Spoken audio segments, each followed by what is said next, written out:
یہ Cessna plane کلاہاری desert کے اوپر سے گزر رہا تھا۔ اس میں بیٹھے 5 لوگ اپنی زندگی کا یادگار سفر کر رہے تھے۔ زمین پہ وائلڈ لائف اور ویران ریگستان کے نظاروں کو آسمان سے دیکھنا واقعی صرف چند لوگوں کو ہی نصیب ہوتا ہے، پر ان کا یہ حسین سفر جلد ہی ان کی زندگی کا بدترین واقعہ بننے والا تھا۔ کلاہاری کے بیچوں بیچ جہاں انسان کا رہنا امپاسبل ہے، وہاں اچانک ان کے جہاز میں ایک مسئلہ ہوا اور پائلٹ نے پلین کو کریش لینڈ کروا دیا۔ ساؤتھ افریقہ میں واقع کلاہاری ڈیزرٹ 9 لاکھ اسکوائر کلومیٹر کے ایریا پر پھیلا دنیا کا 6واں بڑا ڈیزرٹ مانا جاتا ہے۔ یہ افریقن صحارا کی طرح اتنا خشک تو نہیں ہے، اور اسی وجہ سے یہاں 320 الگ الگ قسم کی وائلڈ لائف بستی ہیں، جن میں شکاری جانوروں کی بات کی جائے تو شیر، چیتا اور جنگلی کتوں سمیت افریقن ہاتھی بھی شامل ہیں، جو اپنے علاقے میں کسی کو بھی برداشت نہیں کرتے۔ اس وائلڈ لائف کو دیکھنے کے لیے دنیا بھر سے لوگ ساؤتھ افریقہ میں ڈیزرٹ سفاری کے لیے جاتے ہیں۔ اب کیونکہ یہ ڈیزرٹ اتنا بڑا ہے کہ اس کو ساؤتھ افریقہ کی 3 کنٹریز آپس میں شیئر کرتی ہیں، جن میں بوٹسوانا کے پاس کلاہاری ڈیزرٹ کا سب سے بڑا شہر ہے۔ بوٹسوانا کے کیپٹل گیبرون میں ایک کوریئر کمپنی کے executive director Carl du Plessis نے ایک پرائیویٹ پلین چارٹر کیا۔ وہ اپنے دوستوں کو کلاہاری ڈیزرٹ کے شاندار نظارے دکھاتے ہوئے ان کو 600 کلومیٹر دور مون نامی ایک گاؤں میں لے کر جانا چاہتے تھے۔ ان کے اس ٹرپ کا مقصد ایڈونچر کے ساتھ ساتھ ایک بزنس ایونٹ کو کور کرنا بھی تھا۔ اس ہوائی سفر میں ان کے دوست مائک نکولک اور ان کی بیوی لینٹ نکولک سمیت نیپ گراورک اور جہاز کے پائلٹ کوسٹا مارکانڈوناٹس بھی تھے۔ یہ جہاز ٹوین انجن سیسنا 414 تھا، جس میں یہ 5 لوگ بہت ایکسائٹڈ ہو کر سوار ہو گئے۔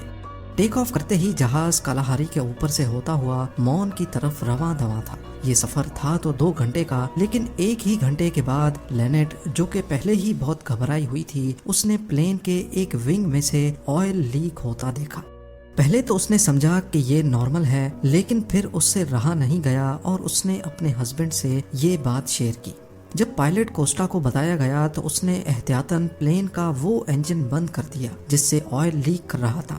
پائلٹ کے حساب سے اس میں کوئی خطرے کی بات نہیں تھی، کیونکہ سیسنا 414 میں ابھی بھی ایک انجن بچا تھا، پر کیونکہ افریقن ڈیزرٹ میں کڑکتی گرمی کی وجہ سے یہاں کی ہوا بہت پتلی اور خشک ہوتی ہے، اسی وجہ سے پلین کو اپنا الٹیٹیوڈ مینٹین کرنے کے لیے دونوں انجنز کی پاور ریکوائرڈ تھی۔ پلین اب آہستہ آہستہ نیچے آتا جا رہا تھا۔ پائلٹ نے ایمرجنسی میں گیبرون کنٹرول ٹاور سے کانٹیکٹ کیا، لیکن بدقسمتی تھی ان کی کہ کلاہاری کے بیچوں بیچ ریڈیو بھی کام کرنا چھوڑ گیا تھا۔ اب جہاز کو بچانے کا ایک ہی طریقہ تھا کہ اس کو خود سے کسی سیدھی جگہ پر لینڈ کروا لیا جائے۔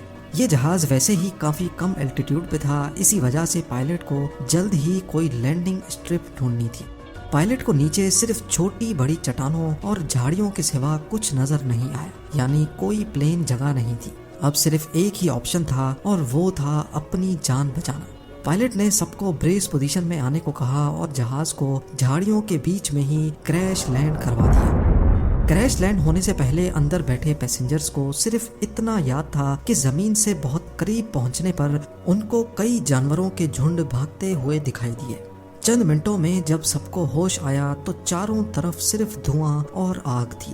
لینٹ کا ہاتھ جل چکا تھا اور نیپ گراورک کی شاید لنگز ڈیمیج ہو گئی تھی، کیونکہ اس کو سانس نہیں آ رہا تھا۔ پھر سب نے مل کر نیپ کو پلین سے باہر نکالا اور درخت کے سہارے سیدھا کھڑا کر دیا۔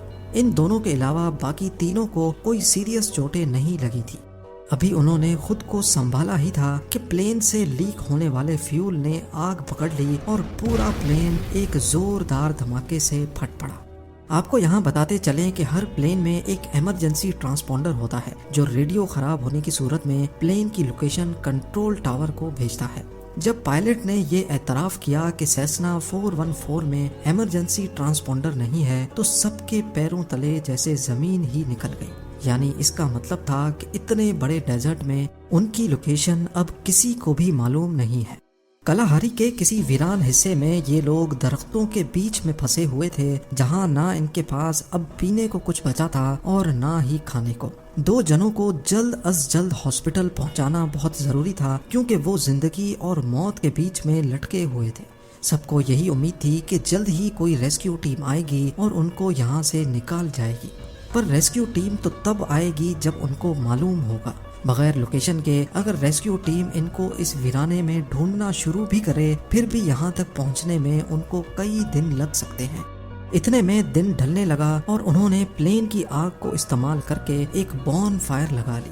ساری رات خونخوار جانوروں کی آوازیں ان کو جھاڑیوں سے آتی رہیں، لیکن شاید وہ بون فائر ہی تھی جس نے جانوروں کو دور رکھا ہوا تھا۔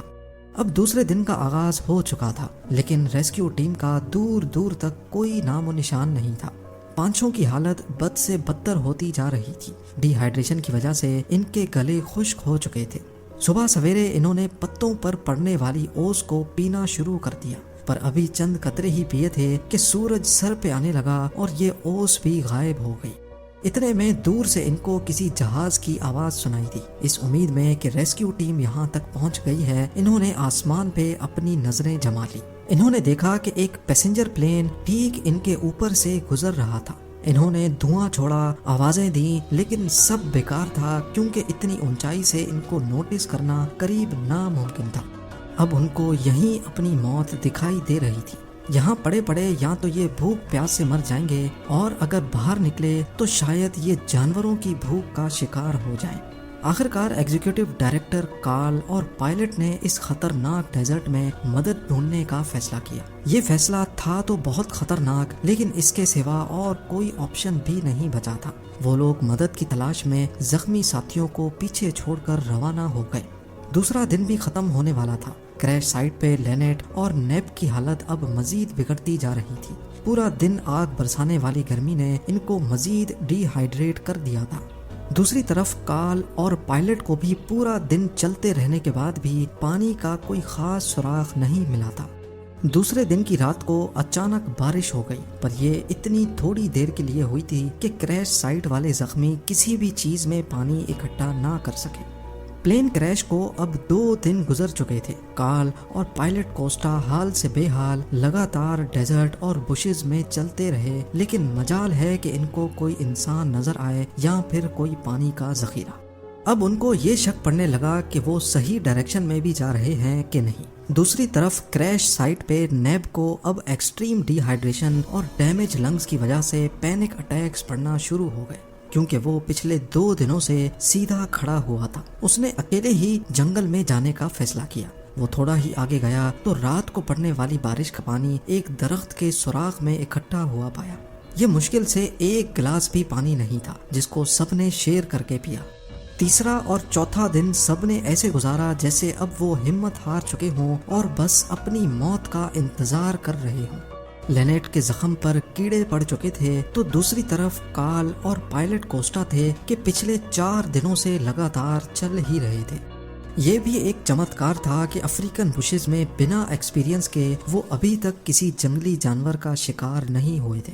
5ویں دن کی اینڈنگ پہ کارل اور پائلٹ کو دور سے ایک ہٹ کی چھت دکھائی دی۔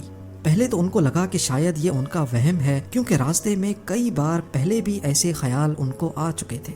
وہ واقعی ایک ہٹ تھا جس کے اندر ایک لڑکی بیٹھی ہوئی تھی۔ یہ دیکھ کر ان کی جان میں جان آ گئی۔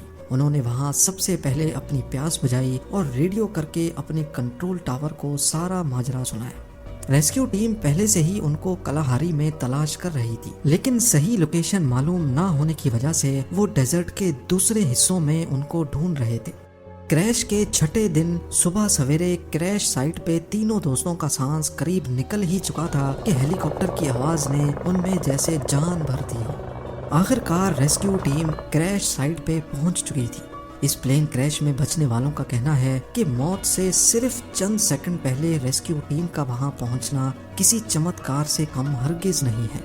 کارل اور پائلٹ کوسٹا کا اپنے دوستوں کو چھوڑ کر مدد کے لیے نکلنا واقعی ایک اچھا فیصلہ ثابت ہوا۔ اس حادثے میں شامل سارے ہی لوگ بچ گئے، لیکن 2 سالوں کے بعد پائلٹ ایک اور پلین کریش میں اپنی جان کھو بیٹھا۔ یہ ویڈیو بھی آپ لوگ بھرپور لائک اور شیئر کریں گے۔ آپ لوگوں کے پیار بھرے کامنٹس کا بے حد شکریہ۔ ملتے ہیں اگلی شاندار ویڈیو میں۔